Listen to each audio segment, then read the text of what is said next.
بسم اللہ الرحمن الرحیم۔ رب زدنی علما، اے میرے رب میرے علم میں اضافہ فرما۔ السلام علیکم میرے ذہین سمجھدار اور پیارے طلبہ، کیسے ہیں آپ لوگ؟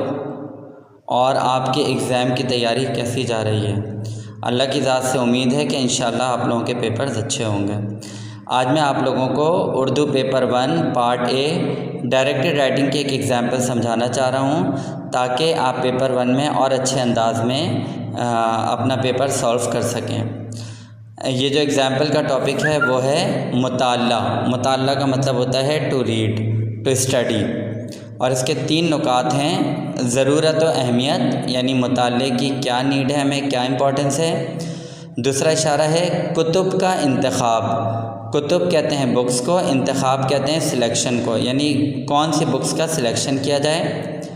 اور تیسرا اشارہ ہے نوجوانوں کو کیسے راغب کیا جائے، مطلب نوجوانوں کو کیسے موٹیویٹ کیا جائے کہ وہ ریڈنگ کی طرف آئیں۔ دیکھیں ہم کیسے شروع کر رہے ہیں۔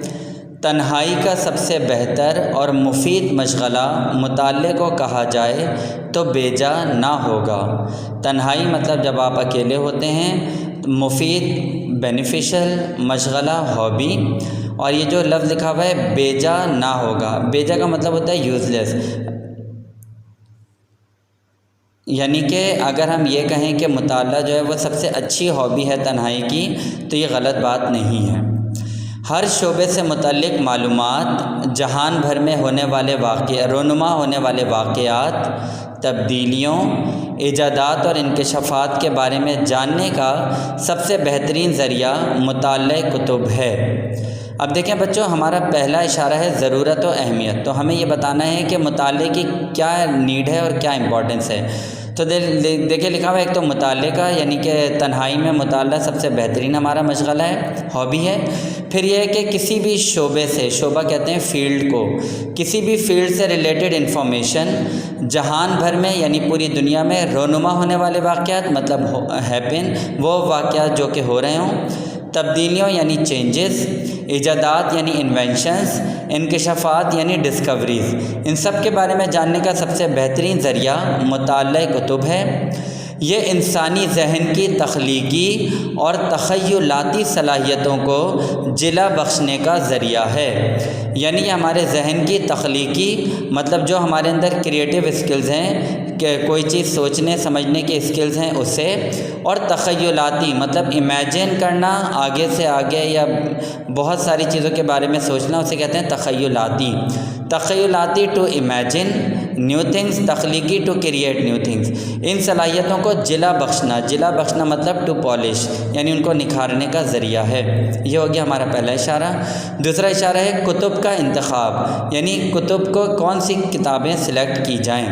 اب دیکھیں کیا لکھا ہوا ہے، اپنی عمر، ذوق، دینی اور دنیاوی رجحانات، مزاج اور اپنے پسندیدہ شعبے کے لحاظ سے کتب کا انتخاب کرنا چاہیے۔ مطلب جیسا آپ کی سوچ ہے، آپ کا مزاج ہے، جو آپ کی فیلڈ ہے پسندیدہ، جیسا آپ کا ٹیسٹ ہے، اس لحاظ سے آپ کو کتابیں سلیکٹ کرنی چاہیے۔ اخلاقی اور دینی موضوعات پر مبنی کتب کا مطالعہ کردار سازی کا بہترین ذریعہ ہے، مطلب کیریکٹر بلڈنگ کا ایک بہت اچھا ذریعہ یہ ہے کہ آپ مورل ویلیوز والی اور ریلیجیس ٹاپکس والی بکس پڑھیں۔ علوم متداولہ میں بہتری کے لیے مشہور مصنفین کی کتب سے استفادہ کیا جائے۔ علوم متداولہ کہتے ہیں وہ سبجیکٹ جو کہ آج کل لوگوں میں بہت زیادہ پاپولر ہیں، جیسے انجینئرنگ، جیسے ڈاکٹری پڑھنا، اسی طرح کمپیوٹر کے بارے میں پڑھنا، وہ علم یا وہ سبجیکٹ جو کہ آج کل پڑھے جا رہے ہیں اور جن سے ہماری ترقی ہو سکے، پروموشن ہو سکے، ہماری نالج بڑھ سکے، یعنی زمانے کے ایرا کے وہ سبجیکٹ جو کہ ہر کوئی پڑھ رہا ہو اور اپنی معلومات بڑھا رہا ہو، انہیں کہتے ہیں علوم متداولہ۔ تو اس کے لیے ہمیں مشہور مصنفین یعنی آتھرز کی کتب سے استفادہ کیا جائے، مطلب اس سے فائدہ اٹھایا جائے۔ ذرائع ابلاغ، اچھا تیسرا ہمارا اشارہ ہے نوجوانوں کو کیسے راغب کیا جائے، مطلب نوجوانوں کو کیسے موٹیویٹ کیا جائے کہ وہ بکس پڑھیں۔ دیکھیں اس کا کیا ہم نے لکھا ہے، ذرائع ابلاغ کے ذریعے مطالعے کے فوائد مشتہر کیے جائیں۔ ذرائع ابلاغ کہتے ہیں media, all types of media is called ذرائع ابلاغ، اور مشتہر کرنا ٹو پبلسائز۔ تعلیمی اداروں اور علاقائی سطح پر کتب میلوں کا انعقاد کیا جائے، مطلب بک فیئر جو ہیں وہ ایجوکیشنل انسٹیٹیوٹس اور ریجنل لیول پر کیے جائیں۔ ہر محلے میں کتب خانہ یعنی لائبریری قائم کی جائے۔ اس کے علاوہ کتب کی قیمتوں میں مناسب کمی کر کے نوجوانوں کو مطالعے کی جانب راغب کیا جا سکتا ہے۔ تو بچوں اس طرح آپ اس ٹاپک پر ایک بہترین ایسے لکھ سکتے ہیں۔ سننے کا بہت بہت شکریہ۔